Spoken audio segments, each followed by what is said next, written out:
evening, I'm Cesar Orenya Drilon. I'm Pauline Verzosa. And I'm Sean Yao. The big stories tonight. A powerful quake leaves a trail of death and devastation in the province of Cebu, with at least 60 killed and many structures almost reduced to rubble. And a new weather disturbance has entered the Philippine area of responsibility. Pag-asa sees Tropical Depression Paulo picking up speed and strength in the next couple of days. And over in Batangas, the volcano is showing signs of unrest again. It went on a brief minor eruption early this morning.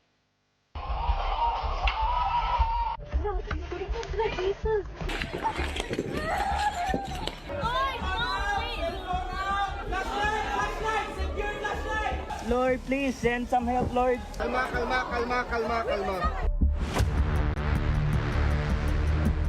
October 1st is a day of disasters with a massive quake's aftermath, a churning storm, and a restive volcano.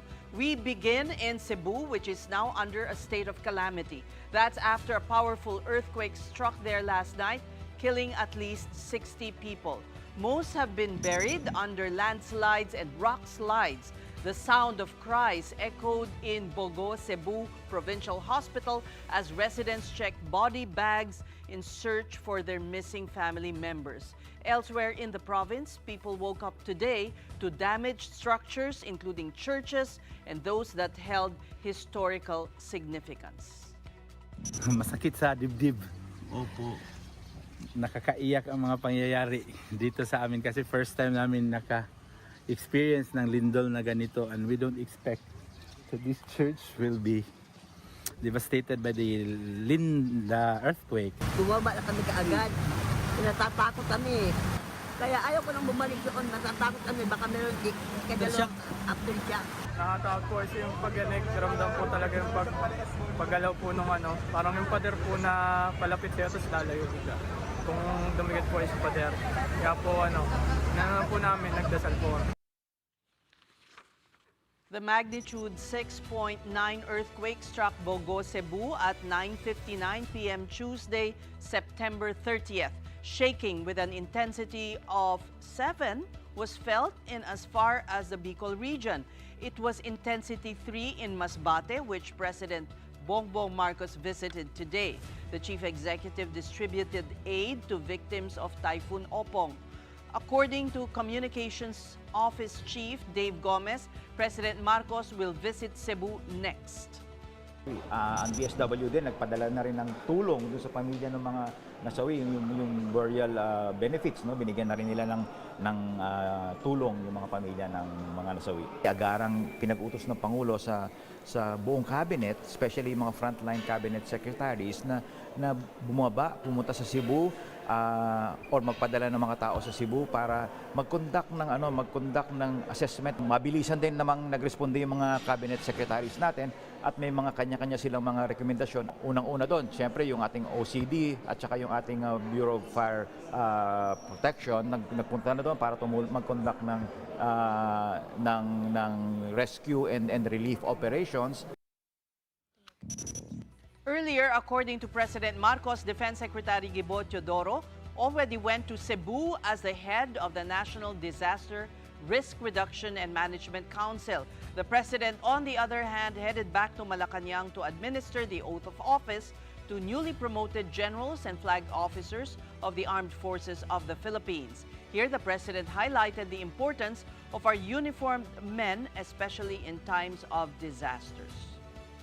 We continue to rely on your vital role in rescue and relief efforts. I think the situation that we just came from in Masbate and that we are going to go to now in Cebu will highlight that the importance of the work that you do beyond what you would call combat operations. Now let's get updates straight from the Provincial Command Center in Cebu City. One News Cebu desk, Dale Israel, reports to us live. Dale, are search and rescue operations still ongoing at this point? Yes, maayong gabi, Ses. Yung search and rescue operations is still ongoing, and nagsabi ng PDRMO ay the toll has already risen to 65 as of 6 p.m. tonight, and the total number of injuries has now reached 293 based on the PDRMO situation report released here at the capital. A command center is currently being set up here at the capital, which will serve as the main hub also for receiving donations. Meanwhile, there are also calls for volunteers from Cebu City. We actually saw a lot of volunteers already, but they are all waiting for bus rides or ferry going to Bogo City, which is badly hit by the earthquake. Actually, there are now 100 volunteers, also student nurses, that will be deployed to Bogo City, but they are still waiting for vehicles to get them to Bogo City. The highway is already cleared going to Bogo, and these volunteer students are also spotted here at the capital. There are minor damage only here in Cebu City, and the ones here are just preparing to send help in the badly affected areas, which is in the north. Last night, as you can see in the videos, that the Cebu City Medical Center had to evacuate their patients. They moved into tents because after a few minutes after the earthquake, there was heavy rains throughout the city, and there's even flooding. So they had to put the patients on the tents. And the two hotels also, there are also two hotels that were sustained damage with ceilings falling from, these are two hotels located at a reclaimed lot here in Cebu City. Currently, the most urgently needed donations are clean drinking water and food. They are also asking for contractors to volunteer heavy equipment, which can be used from the retrieval operations in the north, which is according to the PDRMO, the ones that are badly hit are the city of Bogo, Bantayan, San Remigio, and Medillian. Back to you guys. Just to confirm, Dale, you mentioned that the roads leading to Bogo are now clear. That's around 3 hours out from Cebu City. What about the mga islands, no, like Bantayan Island? We also saw some clips there on social media. Have rescuers reached as far as there, and were they able to assess the damage? Yes, as far as the smaller islands, the Bantayan Island is actually it's a tourist spot, but the PDRMO said that they have already reached the part in Bantayan. There's not, they had to. They're still assessing the situation in Bantayan Island. But as far as the mainland is concerned, here in Bantayan, San Bogo, and Medillian, that's where the bulk of the fatalities were located.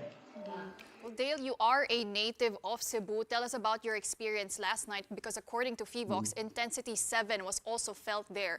Would you say this was the strongest earthquake you've felt in your lifetime there in Cebu? Yes, actually last night when I was about to go to sleep, suddenly the whole house shook and our dog started barking loudly, and I couldn't move for a while because I froze, and honestly I panicked. But the glassware that I had on top of the table and on the cabinet fell, and they all fell, and the people in our barangay ran out of their houses. Some actually took to the streets, while others looked around in fear and confusion. Everyone eventually returned to their homes after a few minutes in our barangay, actually. But the shaking was more than, from what I've experienced, it's 20 seconds to 30 seconds shaking, and it's really intense. And it was actually the second time I've had something like that. The one was in 2013, where the epicenter is in Bohol. And now it's here in Cebu.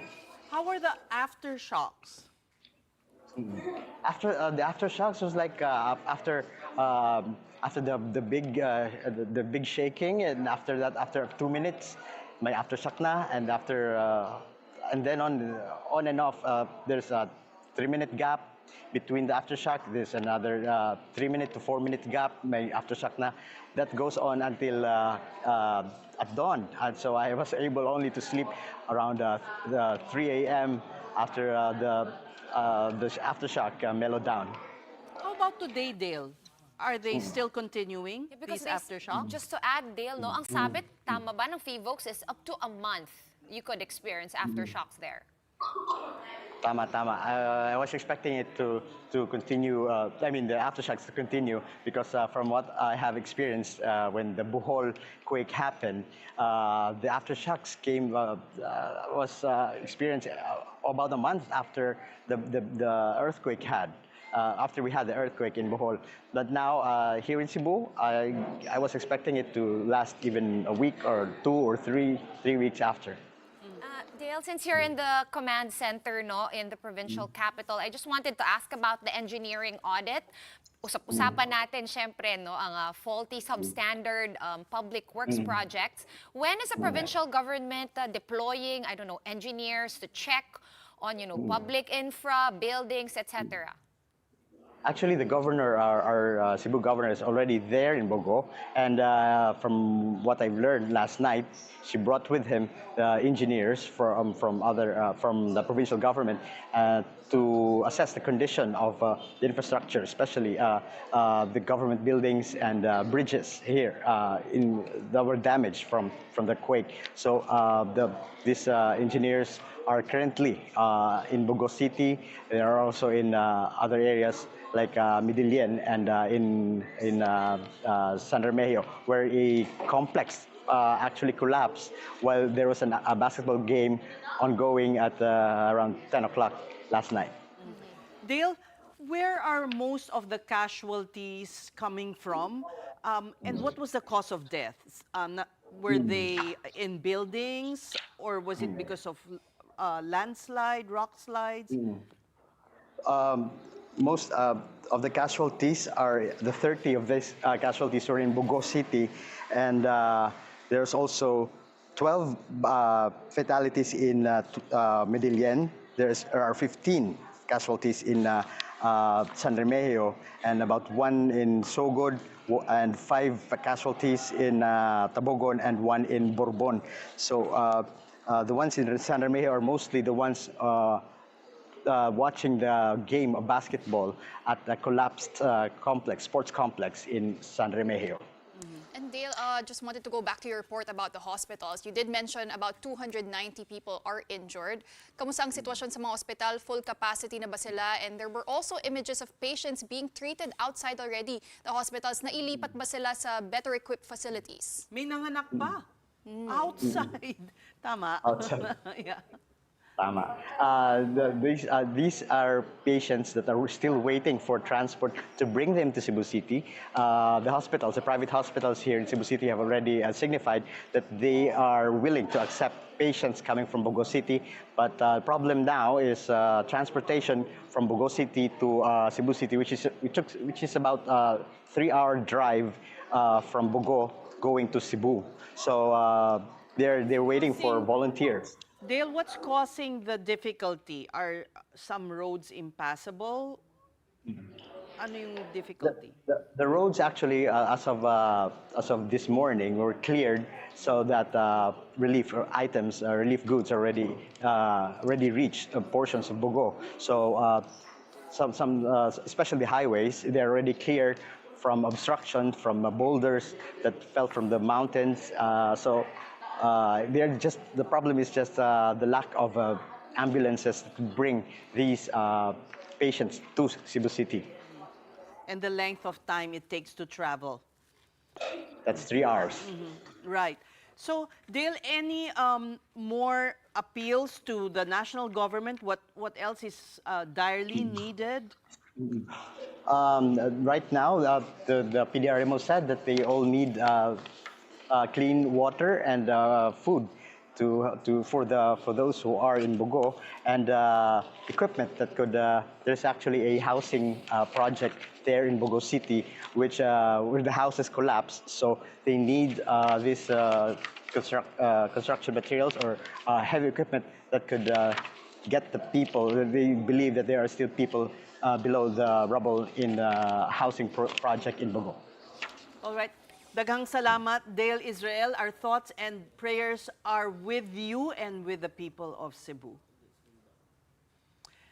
Now, Cebu's Bogo City was the hardest hit by last night's earthquake and by far has the most fatalities. Let's get updates from there. And joining us tonight is Bogo City Disaster Risk Management Officer Rex Igot. Magandang gabi po sa inyo. Magandang gabi po, ma'am. Give us an assessment, sir, of the situation there now at ano po ang kailangan nyo pa mula sa national government. Ngayon, ma'am, sa Bogo City, we are now retrieving bodies, ma'am, from trap in one barangay. Then yung iba po ay na-retrieve na po namin. So, yung need talaga namin yun is temporary shelter.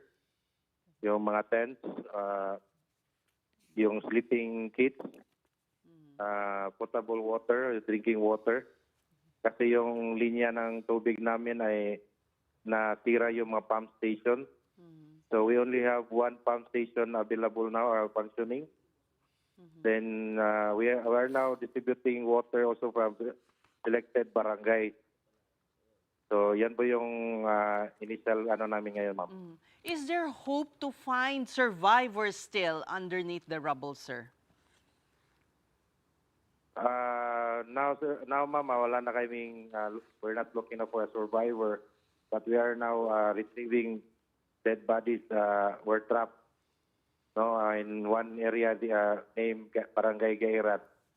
And the other barangays were we already retrieved the bodies and placed it to the Cebu Provincial Hospital po. Okay. And can we confirm that you have 30 dead dyan po sa Bogo City alone? Or has the number changed? 31, ma'am. But still, we're not. We did not identify the one we're trapped in Barangay Gairan.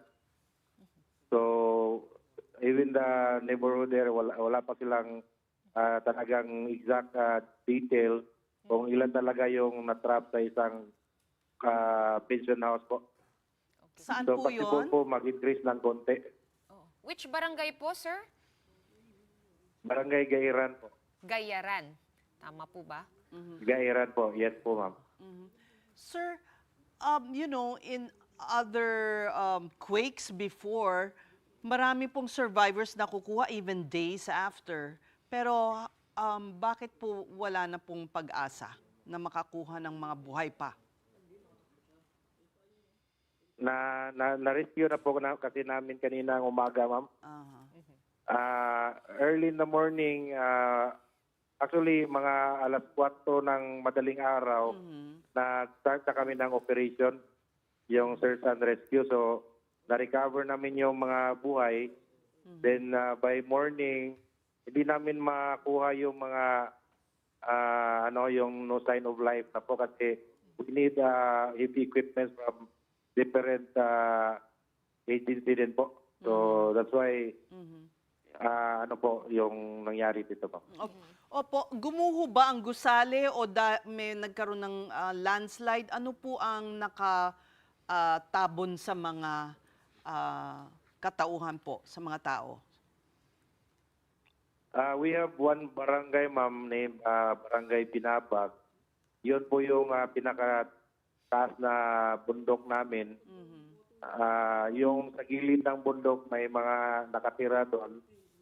So, yun po yung natabunan ng landslide. Okay. Then, yung mga iba naman, yung nasa proper namin na yung mga 3-story building, yun po yung mga gusali na nagkulak.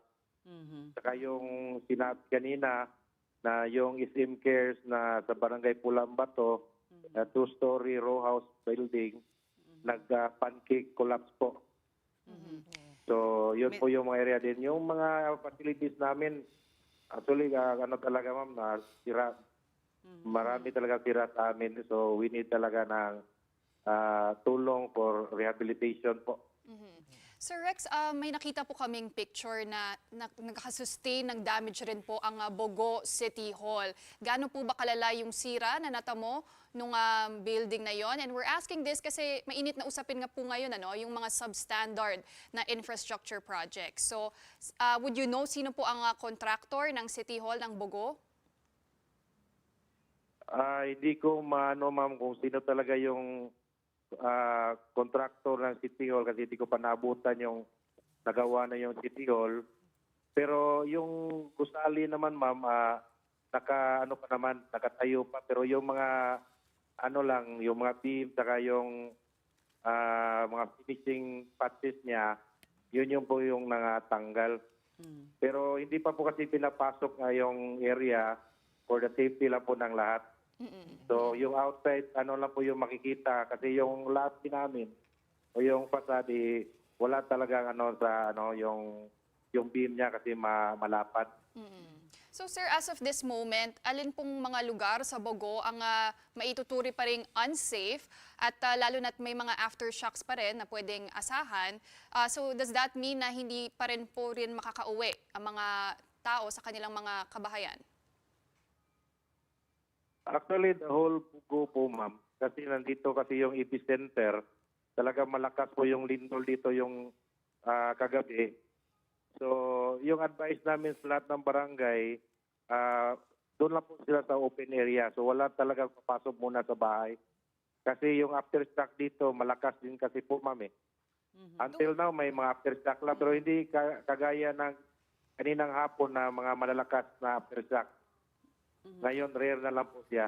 Mga ilan po kaya ang mga, kumbaga, displaced, yes, residents? Ilang pamilya o ilang tao? As of now, ma'am, talagang on counting pa yung ma'am, yung mga displacement. Yung mga kapitan namin, kasi lahat kami dito, biktima kasi, ma'am. Then yung communication parang hindi masyadong maganda. So we are now still ongoing assessment with the Ardina team. And then dito na rin yung mga DSWD na tumulong sa amin sa DSWD din, yung mga barangays po. Hindi naman kasi namin talaga maano ng displacement, ma'am, kasi yung mga tao, yung parang nalang sa gilid ng mga bahay lang nila. Okay. Kamusta naman po? May kuryente na po ba dyan? Wala pa rin po, ma'am. Nung paglindol ng kagabi, hanggang ngayon, gumagamit lang kami ng generator. So, parang kailangan pa talaga i-double check kasi yung mga structures, yung mga buildings, kasi may nakasira talaga yung mga wirings, nakatanggal. So, delikado din kung ibalik yung kuryente. Saka yung tubig namin, isang pump station na po yung gumana. So that's why we need talaga potable waters for the community po. Okay. Sir Rex, kanina kausap namin yung aming desk head doon sa provincial capital, yun po yung command center. Ang sabi niya po ay kulang po ng mga ambulansya para po idala yung mga sugatan dyan sa Bogo paputungo sa Cebu City and other more functioning hospitals. Sa ngayon, sa nakikita ninyo, marami pa ba ang kailangan ma-move ng mga pasyente? And do you have kahit a rough number lang po? Ngayon, ma'am, napadala na po yung iba kasi kaninang hapon nag-request na yung CPH na doon na po i-check-in yung mga ambulance sa CPH. So nag-iwan lang kami dito sa staging area ng konting ambulance para lang po yung sa mga nag-operation. Pero yung iba po, pinadala namin sa CPH for transportation going to Cebu and Danao po. Sir Rex, tanungin ko lang po based on your initial assessment, gaano katagal po ang magiging recovery dyan sa Bogo City? Will it take months or even a year? If if may budget lang naman talaga, maybe a month, 2 months, ganon po. Kung yung ma-recovery, kung magtulungan lang talaga with the different agencies from engineering. So, pwede siguro, kasi hindi naman talaga na karamihan, sir, mami, na collapse talaga. So, for repairs lang po, rehabilitation lang ng ibang mga structures. Pwede nyo pong i-share sa amin ano ba yung naramdaman ninyo kagabi nung kasagsagan nung lindol? Kami sa Bogo City, ma'am, nakatry na kami ng Yolanda. Mhm. So ngayon na nakatry din namin ng malakas na magnitude yung intensity. Talagang shocking pa kasi ma'am, naawa lang talaga ako kasi sa mga responders nang pinupuntahan namin yung mga trap victim. Talagang nakakaawa kasi overwhelmed kasi kami yung biktima eh. Yung mga gamit, yung mga responder namin na injury. So parang talaga yung bakit nangyari yung makatanong tayo ba bakit nangyari to. Talagang overwhelmed po, parang talaga. Hindi ko ma-explain ma'am kasi parang masakit yung feeling kasi from ilang years from bata pa ngayon lang nangyari. So yun po ma'am, talagang devastating yung nangyari dito. Mabuti na lang, matibay po kayo bilang first responder. Daghang salamat, Rex Igot from the Bogo City CDRRMO. Marami pong salamat. Meantime, the country is barely catching its breath from the triple storms in September and the powerful earthquake in Cebu, and now another threat looms. The 16th tropical cyclone of the year, Tropical Depression Paulo, has just formed east of Catanduanes. It was last spotted 665 kilometers east of Virac, with maximum winds of 55 kilometers per hour and gusts of up to 70 kph. Paulo developed this morning, less than half a day after entering the PAR. The storm is moving west-northwest and is expected to bring heavy rains by Friday, October 3.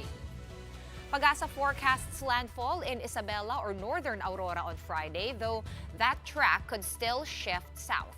Paulo is likely to intensify into a severe tropical storm and possibly a typhoon before making landfall. Signal number 3 is the most likely alert, but Pag-asa warns that it could escalate to signal number 4 in a worst-case scenario. And this may just be the beginning, with as many as 4 tropical cyclones expected to enter the country this month of October, according to the State Weather Bureau. All right, we're just going to take a quick break, but coming up, we check on the airport and schools in Cebu after a powerful tremor struck there and sent the province reeling. This is the big story on One News. Keep it here.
The big story is back with the very latest on the aftermath of the powerful earthquake that struck Cebu. The province is now under a state of calamity.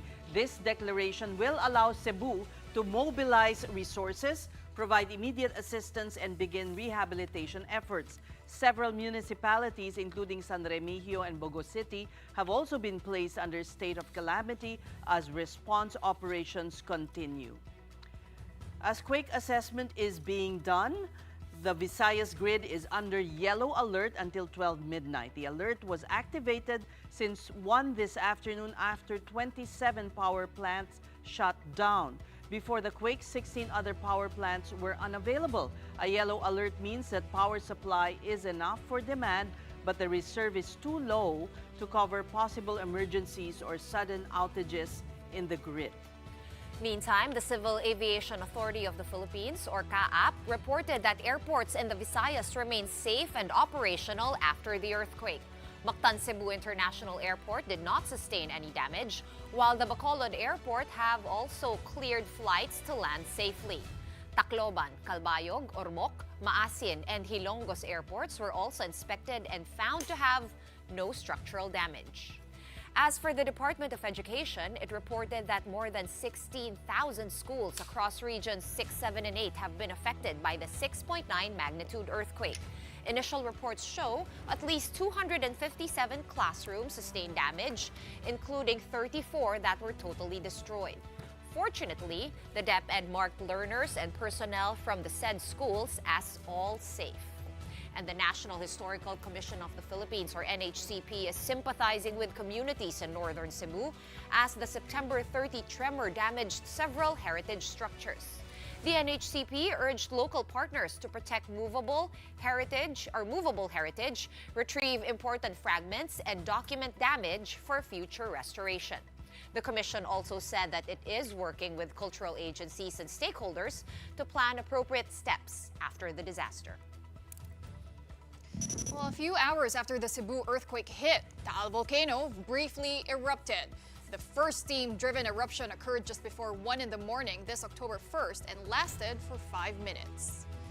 The longer phreatomagmatic eruption of Taal lasted for about 13 minutes, which began at 2 minutes past 2 o'clock this morning. A phreatomagmatic eruption happens when magma under the volcano mixes with water. The eruption spewed plumes some 2 kilometers into the sky, which drifted away neighboring towns. PHIVOLCS has kept alert level 1 over Taal and surrounding areas. This means the volcano is in a low-level unrest and may show further signs of activity. Let's now get updates from Dr. Winchell Sevilla, Chief of the Seismology Division of PHIVOLCS. Welcome, Doctor, to the big story.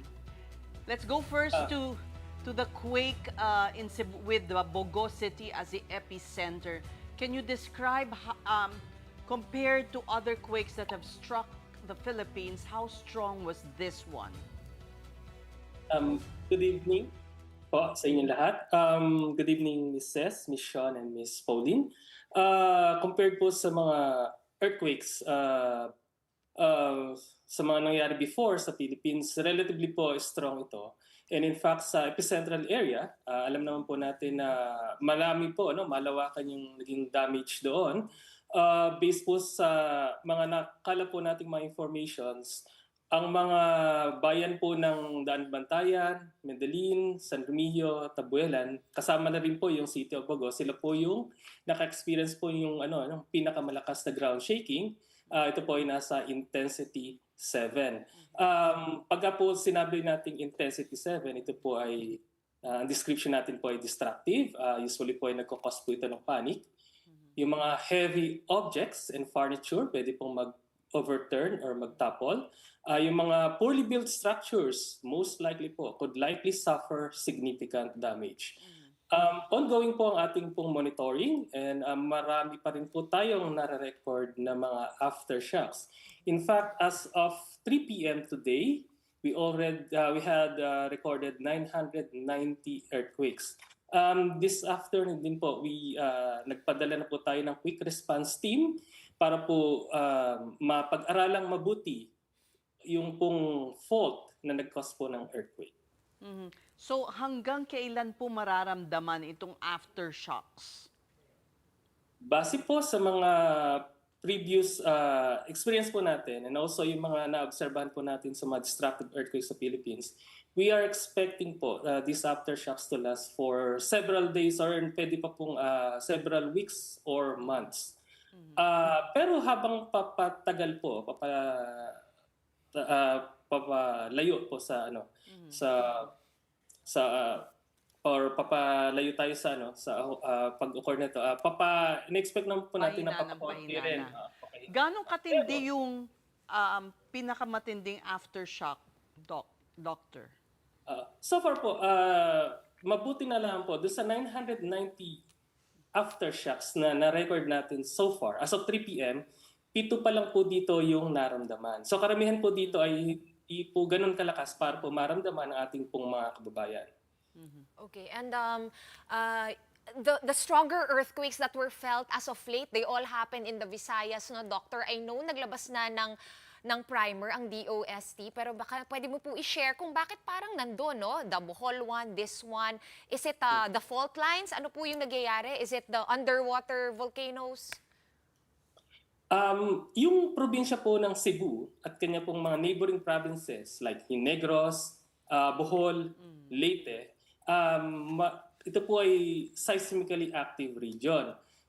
In the sense po, marami po kasi ditong mga faults. Ito pong mga active faults. Sila po yung paggalaw po nila, sila po yung nag-generate ng mga earthquakes. So, yun nga po, common po dito yung mga earthquakes dahil po sa mga faults. Kaya napakahalaga po sa ating pong mga kababayan na lagi po sanang maging handa para po sakali man pong magkakaroon po uli ng mga earthquakes. Huwag naman po sana ay iwasan po natin yung posibleng harm na madudulot nito. Doctor, itong earthquake, may connection po ba yan sa naging eruption ng Taal Volcano early this morning? Kung pagbabasihan po natin yung distansya o yung layo ng epicentro ng lindol, dun po naman po sa lokasyon ng Taal, pwede po natin sabihin wala silang koneksyon. Nananatili pa rin po kasing alert level 1 ang Taal Volcano. Ibig sabihin po, may mga in-expect po natin na magkaroon pa rin ng mga phreatic eruptions tulad nga po ng nangyari kahapon around 12:57 a.m. tsaka po nasundan ng 2 o'clock a.m. So madaling sabi po wala po silang connection. Siguro po yung nagkataon lamang na nagkaroon po ng malakas na lindol sa Cebu and then yun nga po nagkaroon po ng dalawang minor eruptions po sa Taal. Dr. Winchell, nabanggit nyo nga po, magnitude 7, destructive na po ang description noon. How would you assess the ground stability ngayon po, lalo na sa Bogo City? Are they prone or are they at risk of landslides? Okay po. Intensity 7 po, ma'am. Isa po sa mga recommendations po namin, yun nga po yung mga, lalong-lalo na po yung mga kababayan natin na nakatira po sa mga tataas na lugar, siguro po siriin po nila yung mga slopes o yung mga dalisdis. Kung meron po silang mapapansin na mga tension or incipient cracks, pwede po kasi itong maging lugar or maging susceptible po sa landslide. Lalong-lalo na po kung magkakaroon ng malakas na pag-ulan o mga aftershocks. So napakahalaga po na tingnan natin maigi, lalong-lalo yun nga po yung mga nakatira sa matataas na lugar, kung meron po ba silang kakaibang may mga tension and incipient cracks po at ipagpabigay po alam kaagad sa ating pong mga kinakaukulan upang maimbestigahan po. Dr. Winchell, nabanggit nyo kanina you are sending a quick reaction team there. Ano po ang mga trabahong gagawin nila doon? Una po, may dala po silang mga instrumento na magmo-monitor po ng mga earthquakes para po mas tumas po yung accuracy o mas mag-improve po yung accuracy ng mga paglulocate po ng ating pong mga aftershocks. Magagamit po natin itong mga informasyon na to para po mabigyan pang linaw ano ba tungkol po dun sa anong klaseng earthquake po, yung fault, yung gumalaw. Pangalawa po, magko-conduct din po sila ng mga damage assessments sa mga lugar. Titingnan po nila kung ano po yung mga lugar na naapektuhan po at ano po yung extent. Yan. At pangatlo po, magbibigay din po sila ng information education campaign para po maipaliwanag pang maigi sa ating pong mga kabayan bakit po nagkaroon ng earthquake doon at ano po yung kailangan nilang paghandaan given yung current scenarios. Baka pwede mo kami bigyan ng sneak peek, Dr. Winchell, kung ano pa yung dapat nating paghandaan. We always prepare for the big one, di ba? Here in Metro Manila. Perhaps in other major cities, hindi nila in-expect na dun tatama. But like you guys, kagabi, nung tumama yung earthquake, sino po yung nakastasyon dun sa office? Tas paano po kayo nagre-react? How do you relay information? And, what is the chain reaction that triggers from your devices that tell you na may malakas na lindol? Meron po tayong duty dito po sa main office, 24/7. Meron din po tayong tinatawag na cluster center, dyan po sa Cebu. Bali po sila po yung backup natin just in case something may mangyari po sa main office dito po sa Quezon City. So tuloy pa rin po yung ating operations. Ngayon po, meron po tayong mga sensors na strategically located po sa buong Pilipinas. And then dito po sa aming main office, sa data receiving center, once na pumasok po yung data, automatically po mayroon po tayong mga sistema para po ma-locate automatically yung earthquake. So yan po yung ating initial information. And then this initial information, disseminate po kagad natin sa Office of Civil Defense para po ma-cascades po nila ito sa ating pong mga kababayan. At the same time, yung ating pong mga field staff, meron po silang direct connection sa ating po mga C-DREAM-Os and DREAM-Os para po mas mabilis pang maikalat yung mga impormasyon na kailangan po nila tungkol po sa halimbawa sa posibleng maging epekto tulad nga po ng nangyayari kagabi, yung epekto po nitong lindol. And buti nga walang tsunami warning na kasama itong specific earthquake na ito. Dito sa mga aftershocks, kung sakaling may medyo malakas-lakas na aftershock, possible ba na biglang magkaroon ng tsunami alert or is that out of the question? In-expect po natin na yung mga succeeding aftershocks significantly mas mahina po dito po sa main shock. So hindi po natin in-expect na mag-generate po ito ng tsunami. Ganun man po, kung sakali mang pong magkaroon ng aftershocks at maramdaman ito po ng ating mga kababayan, ang aming pong rekomendasyon ay gawin po ang drop, cover, and hold para po maprotektahan tayo sa mga bagay na posible pong bumagsak sa atin. At kung sakali man pong may napansin po tayo ng mga visibly weakened na po ng mga structures o may mga damage sa po ng main shock, maganda pong ipagpaalam po natin ito sa mga concerned authorities para po magawan po ng kaukulang inspeksyon at mabigyan po tayo ng tamang abiso kung ano po ang dapat natin gawin. And finally, Doctor, more on sa education for the benefit of our viewers, ano po ba dapat gawin? In case ganito na nga kalakas ang lindol, we were showing videos dun sa tulay. Tama po ba yung ginawa ng mga motorista? Bumaba sila from their motorcycles, although yung isang nagvi-video, nanatili po sila inside their vehicle. Sa tingin po, tama po yun in the sense na number one, tumigil po sila. Kasi po mahirap po talaga imagine niyo po kung magdadrive kayo at gumagalaw din po yung lugar, yung dinadaanan niyo. So baka po mawalan po kayo ng control. Pangalawa pong magandang ehemplo po niya, nakita niyo po yung matatag po yung tulay. So hindi po siya sa tingin ko po based po sa video, hindi po siya na-apektuhan. So maganda po yung yung response po ng ating pong kababayan. Alright, marami pong salamat, Dr. Winchell Sevilla of PHIVOLCS. We're pausing for another quick breather, but when we return, the Philippine Senate has approved a resolution urging the ICC to place former President Rodrigo Duterte under house arrest. The details of that when the big story returns. Stay tuned.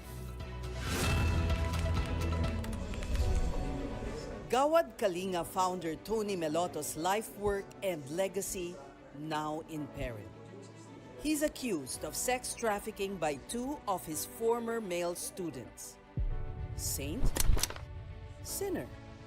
Or a mere man who, like everyone else, has battles to fight? Listen to the stories of his accusers and defenders in and outside the place where the sexual abuse supposedly happened. This is Enchanted, not a fairy tale. Catch it on Saturday, October 4 at 7:30 p.m. Only on One News. All sides, all the time.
Welcome back to the big story.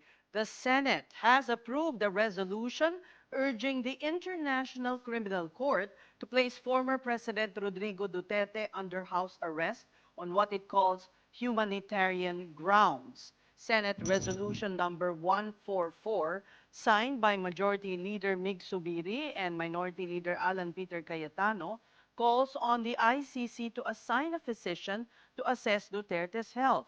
If detention is found to worsen his condition, the Senate appeals for house arrest or a similar arrangement, but still under restrictions to safeguard the trial.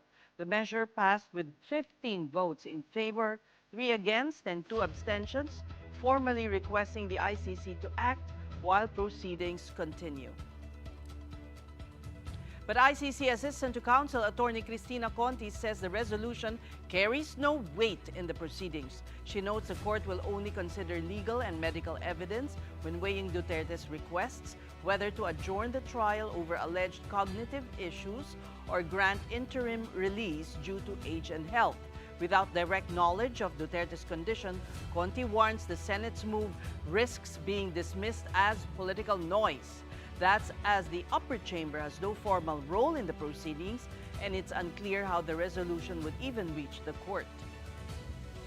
Conti also warned the move could backfire. She says the ICC might interpret the Senate resolution as undermining its independence, something it has criticized other governments for in the past. Attorney Conti stressed it could even reinforce the perception that the Duterte still holds significant political power, especially given their positions in Davao.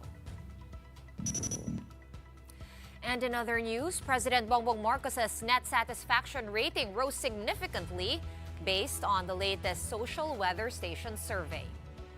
This survey result was released on September 30 and was conducted from June 25 to 29, or before the president's anti-corruption campaign. It found that 46% of adult Filipinos are satisfied with the president's performance, while 19% are undecided and 36% are dissatisfied. The resulting +10 net satisfaction rating, satisfied minus dissatisfied, is a big turnaround from -10 in April. The president's satisfaction rating has also been on a steady decline from +32 in September of 2024 to +1 in February of 2025. The 46 percentage points also showed that the president's satisfaction rating rose across all major areas, with the largest improvement in Mindanao. His rating also improved in balanced Luzon, the Visayas, and in Metro Manila. When asked for a reaction, the chief executive said the survey result was nice, but noted that the government needs to keep on working to deliver services to Filipinos. I guess we just have to keep working. Wala naman whatever is happening, kahit na anong nangyayari, kahit may bagyo, kahit na may skandalo, kahit may gulo, ang taong bayan ay umaasa sa pamahalaan na tuloy ang serbisyo, tuloy ang trabaho ng pamahalaan, tuloy at every level, at the national level, at the local level, na tuloy-tuloy lang. Kami, mga public servant, kami ng mga hinalal ng taong bayan, ay dapat nakikita na hindi naglalaro na kung ano-ano ginagawa, namumulitika, whatever, basta nagtatrabaho lang para makapagserbisyo sa tao. And now let's take a breather first from the heavy headlines and focus to some good news in sports. The Alas Filipinas men's volleyball team scores another win, this time off the court, as the Senate formally recognized their historic feat at the 2025 FIVB Men's World Championship. Senators unanimously adopted Resolution 143 filed by Minority Leader Alan Peter Cayetano, commending the team for placing 19th out of 32 countries. And for more details, we have mobile journalist Marymon Reyes reporting live from the Senate. Hi Marymon, what can you tell us? Hi ladies, earlier here at the Senate, the Alas Filipinas men's volleyball team was indeed recognized by senators for their remarkable performance at the 2025 FIVB Men's World Championship. Senate Minority Leader Alan Peter Cayetano introduced Senate Resolution number 143, which commends the team for finishing 19th out of 32 participating nations in the final standings. And for the record, this is the country's highest placement in the event's history. Senators Pia Cayetano, Bongo, Joel Villanueva, and Kiko Pangilinan took to the floor their support of the resolution, emphasizing how much guts were taken by Alas Pilipinas to attain the glory it has achieved this far. In our short interview with the team, Alas Pilipinas coach Angiolino expresses his thanks for the support and love thrown at the team. However, he also has one request in mind. Let's listen in. For me, it was a pleasure to work with them.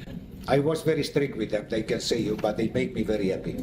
So from the Sport Commission, we need a place for practice, okay? For every day, the same please. And for the other, give us the opportunity to do what we want to do, what we like, and that I think that we make proud also all Filipino fans of us. When I asked the team what their next plan is, if they're going to go out for food and drinks, they said next up for the team is training, training, and more training. But they also said the pagod and the dugut pawis were worth it according to the players. Alas Pilipinas' libero Josh Ibanez and team captain Brian Bagunas also said that they dedicate all of Alas's milestones to everyone, especially fans, friends, family, and colleagues. Let's hear it from the players.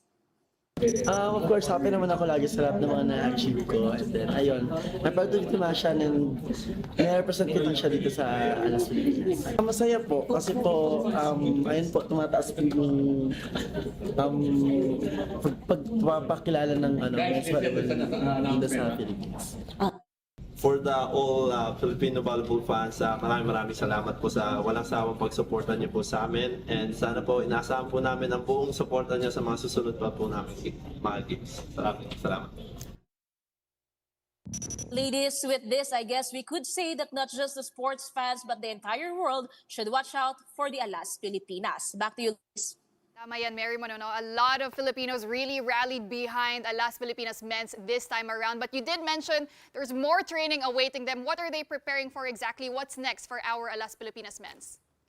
Paulina, Coach Angiolino actually mentioned that what they have so far are trainings so that they would be ready if in case there would be games lined up for them, especially on the international stage. So I guess we'll just keep watch on the Alas Pilipinas team and supposedly their challenge on their ranking if they could raise higher than before. Pauline. You're right, Mary Mon. And I believe the SEA Games, the Southeast Asian Games, is also happening later this year, so they could be preparing for that as well. But another thing that we should look forward to, Mary Mon, is our hosting of the FIVB Women's World Championship come 2029. That's 4 years away, pero sobrang excited na tayong lahat. Did the Senators commit anything as early as now? Pauline, so far they commended the players of the Alas Pilipinas men's volleyball team. However, they are also looking out on the other support needed by the team, not just the men's volleyball team. That would also include the women's team. And they are also seeing to it, especially Senator Alan Peter Cayetano, whose part of his advocacy is support for the sports. That also includes Senator Bongo. So they have an open mind and they have open ears to listen in to what needs the international sports team will be heeding to in the upcoming national or international games. Pauline. Nakaka-proud talaga, Mary Mon, because we're now in the map, not just in terms of volleyball and sports, but also in Yes. hosting world-class events. But for now, thank you very much for that report. That was mobile journalist Mary Mon Reyes. All right, so congratulations to our Alas Pilipinas men's team. And also, I couldn't help but notice that Mary Mon's outfit is What's like that? Alas Pilipinas Oh, blue. color coordinated si Mary Mon. At nandun pa siya ng 8:30 p.m. But you know, like yung sports, no, after like all this divisiveness with politics, yun lang talaga yung sino mo nagsabi nun? Was it, it brings, yeah. Mandela, was it? That it brings people together. So sana naman. It'll be Yeah, a we rally. were smiling while watching Mary Mon report, right? Yes. Pero hindi tayo kita. Pero talaga promise, It nakasmile really kami. brings us, some happiness amid all the trials that this country is undergoing, both from humans and from nature. From nature. No? I think it's tied God keeps reminding us, guys, huwag niyong tatantanan yung mga Diba? problema. Mother Nature is like exposing all the cracks, literally. With this earthquake. But of course, our hearts go out to all our kababayans in Cebu who are still reeling from the aftermath of this earthquake. But for tonight, that will do it for us here on The Big Story on this first day of October. Thank you so much for watching. We are One News, all sides, all the time. We'll be back here tomorrow at 7:30 p.m. Have a good night, everyone. Coming up next is Play-by-Play with Andre Felix and Cheska Leton. Kalaw, hindi ko naman kayo masyadong pinapressure maging rallying point ng togetherness for our nation that has been so divided, guys. Pero anong meron tonight? No pressure. Pero alam mo, we will take the pressure. Yeah. You know why? Why? Our guest today, PNVF President Mr. Tatsu Zara, unifying the country because of volleyball. So, we need kita that. mo? We really need We that. just saw him at the Senate earlier. Yes, Sa sa Senado, report. galing siyang... So from the Bilis Senate, ah. he's here now. Oo. At ang sabi sa akin ni Tats pagdating ko pa lang, partner, nauna pa ako sa'yo. Galing pa ako Senado. Binuking mo yung sarili So, anong mo. excuse mo, Andre? Ha? Konti, minutes. Minutes lang. Okay. Anyway, Papabango thank you. sa kotse si Andre. Ha? Nagpapabango ka pa dun sa kotse. Nag-spray pa siya. Spray. You know me all too well, ha? Kasi mabango siya, guys, go. kahit hindi nyo siya Oh, na. may sasabihin si It Cheska. is- Pakinggan Yes, natin. Cheska. October 1, Yes. Breast Cancer Awareness Month, yes, guys. it is. Yes, So yes. please, get checked. Early detection saves lives. That's all. Listen That's a from, really good Cheska Thank Leton you for Calao. that reminder. No, and listen to her because she, di ba, she has gone through it, she's still going through it, and she is showing everybody, those who are going through the same thing, look at Cheska, she's fighting and she's still continuing to So fight. inspiring. Diba? Yes. So, We love you, Chak. Oo. Keep fighting. nakakahiya kasi naisip niya yung Cancer Awareness Month, Breast Cancer Awareness Month, naisip ko, Oktoberfest. Ako naisip ko pabango mo. Nakikita mo yung difference in perspectives. But either way, it is the start of a great month, hopefully, for all of us. Thank you once again. Great show, as always. Hump Day Wednesday, middle of the work week. Ladies of the big story, to Sess, to Sean, to Pauline. On our show, we've got the Golden State Warriors making moves as the start of the new